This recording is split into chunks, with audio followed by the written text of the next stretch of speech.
Hello and join us as we follow all the information coming from Argentina on the Day of Remembrance for the Truth and Justice. That's why we make a live contact with our correspondent Belén de los Santos live from the streets of Buenos Aires. Hi Bel, what can you share with us at this hour? Hello Ale, exactly. I'm joining you from Buenos Aires this time at this very important day as it's March 24th for all Argentinians, a day of truth, memory and justice in which we commemorate and denounce the coup d'etat that took place in 1976, a day like today, and also took place until 1983. Among its very terrible crimes were the kidnapping, the torture and then disappearance of 30,000 comrades, also the appropriation of hundreds of its children that until today the organizations of human rights continue to fight to recover and reinstate their identity. This is a very significant day, as we were saying, and every March 24th Argentinians gather around the country, but specifically here in the capital city of Buenos Aires. We are now standing at the very beginning of one of the marches. There are several convocations, but they are all heading towards just a few blocks away from here to the Mayo Square, the Plaza de Mayo, here we call it, right in front of the government seat, where all the marches will gather together at a central act at around 4:30 p.m. local time. This is a very significant event because after almost 20 years, there is just one central act this day, and the central key point of this act is to denounce the reality that this was a genocide that happened in 1976, that started with that coup and went into 83.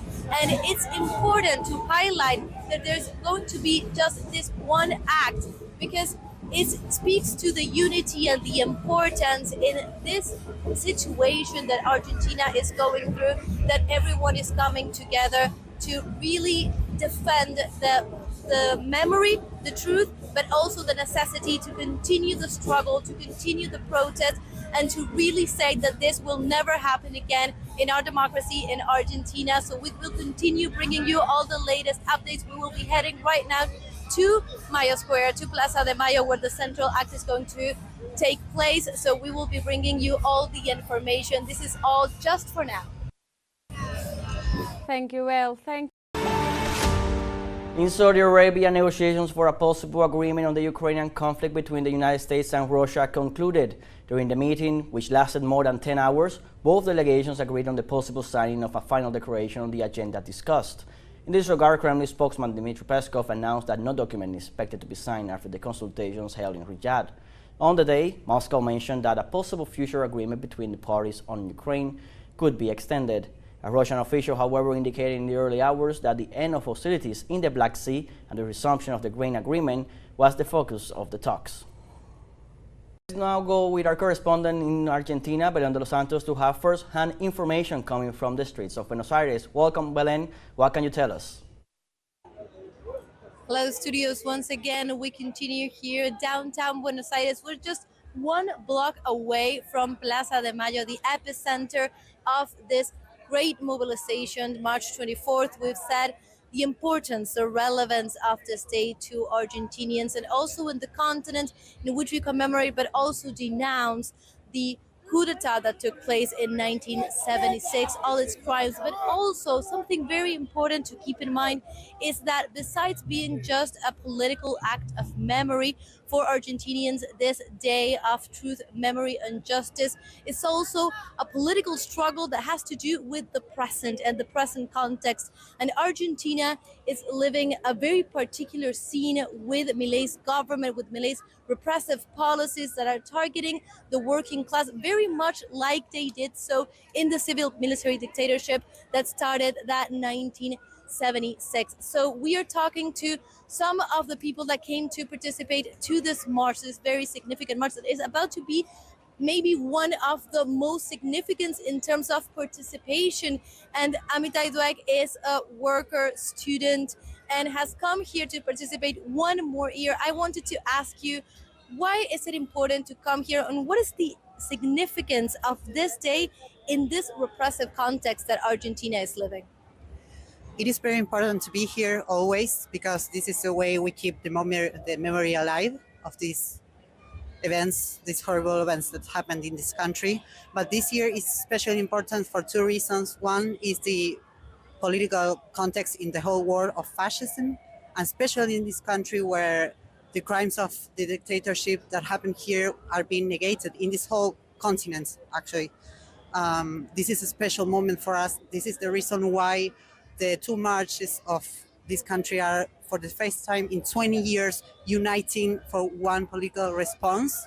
It is important that we show that we are united, even if we come from different political fronts. It is very important that we show the government we are united, we remember, and we will keep remembering these events, and they can't negate what happened here. And so we were talking before about the significance of unity in this march. Both acts are coming together. It's taking place just one block from where we are right now. The main act of this March 24th, in which Argentinians come together to say that this level of state terrorism and state violence against any political opposition will happen never again in Argentina.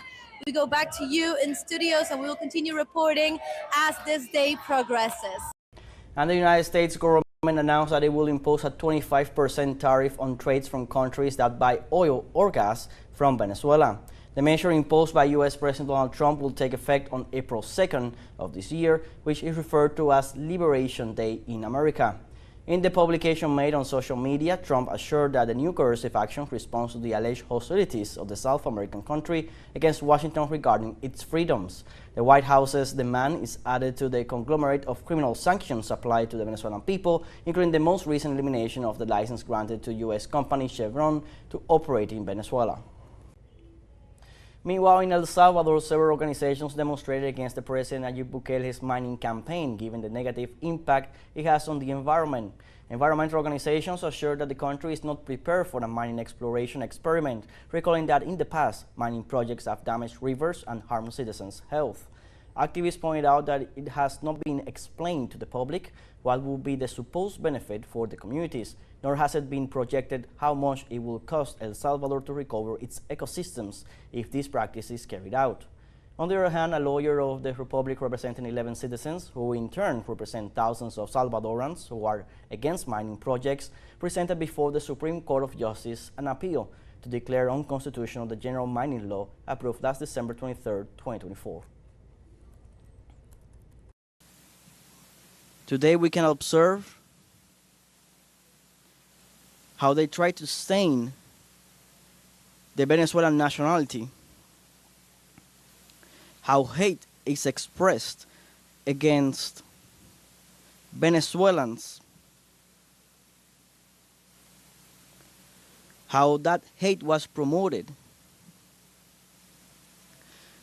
Today at midnight, at 1 a.m., we welcome 199 Venezuelan migrants that we rescued them from the prisons where they were kidnapped in Texas. We rescued them. We liberated them. And now we deliver them to their families. I have committed myself to liberate and rescue Venezuelans that are being persecuted, imprisoned, tortured in U.S. prisons without due process, without judge, without trial, without a right to defense. Mothers and grandmothers, families, they know this. We still have, I believe that 238 Elsie, is that right? There are 238 Venezuelans kidnapped in prisons, in concentration camps in El Salvador. A week later, from being kidnapped and thrown in concentration camps, nor the U.S. government nor Nayib Bukele have published the list of who they have kidnapped in El Salvador.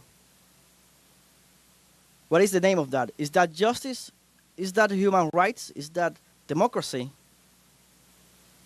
the only name that it has according to international law, and the U.S. laws and El Salvador laws, that means forced disappearance. Let's now welcome once again our correspondent in Argentina, Belén de los Santos, to learn more of everything that is happening in this important day in Buenos Aires and in all over Argentina. Welcome again, Belén. Hello, studios. We continue here in downtown Buenos Aires. The hours have passed, and we were saying this is one of the highest turnouts for a March 24th commemoration. It's been historic. Every year, Argentinians gather together across the country, but particularly in downtown Buenos Aires, they're marching towards Plaza de Mayo, that is just 1 block away from where we're standing right now. And in this case, they did it in unity to not only denounce the brutal and the criminality of that coup d'etat that started in 1976, but also to denounce the present policies of the government of Javier Milei. Actually, many of the chants and also in the official documents, this is a very political situated act that is taking place here in Argentina, and it's clear that the political organizations, the social organizations, the human rights organizations, including grandmothers and mothers of Plaza de Mayo, are very clear that the political motive behind this march is, one, to continue the act of memory, to continue reinstating that the violence, the terrorism act of the state in that civic military dictatorship in the 70s and early 80s will not happen again in Argentina, but also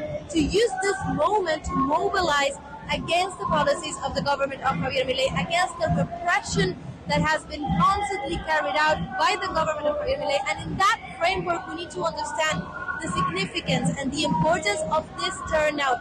Let's recall that we are just days after one of the cruelest repressions that took place also in downtown Buenos Aires. We're talking about the mobilizations in favor of the retirees and against the pension cuts that have been carrying out by the government of Javier Milei.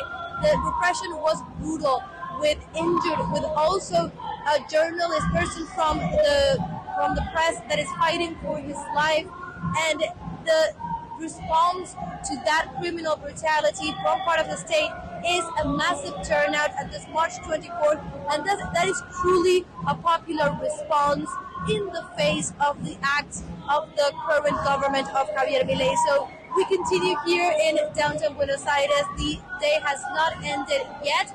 The act has already passed, and it's just one more March 24th, but with this significant force and this significant meaning that is saying never again to state violence, and also never again to neoliberal policies such as the ones of Javier Milei that are targeting in particularly the working class. So we'll be back with more information covering here from Buenos Aires.